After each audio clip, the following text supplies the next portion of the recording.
აი ვერა რუბინის მისია ჩაეშვა და მაგაზე რომ არ ვილაპარაკოთ დანაშაული იქნება ალბათ, იმიტომ რომ ძალიან დიდი ხანი შენდებოდა ეს ობსერვატორია და მნიშვნელოვანი აი შეიძლება ითქვას, რომ თუ გახსოვს რა ამბავი იყო ჯეიმს ვების კოსმოსური ტელესკოპის გაშვებაზე, დაახლოებით მაგ მასშტაბის არის, მაგრამ განსხვავებულია. ხმელეთზეა, მაგით განსხვავდება და ეს ცას რამდენიმე დღეში ერთხელ მთლიანად აკვირდება და ძალიან სწრაფად მუშაობს, ძალიან სწრაფად აკვირდება ამ ობიექტებს.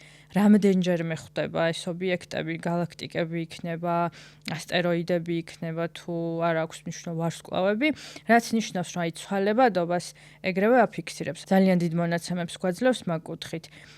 პირველივე დღეებში რამდენიმე ათასი ასტეროიდი აღმოაჩინა. გააქტიურებიდან ეგრევე, ხო? გააქტიურებიდან ეგრევე, კი. და მგონია, რომ აქედანაც ძალიან ბევრ მნიშვნელოვან აღმოჩენას მივიღებთ.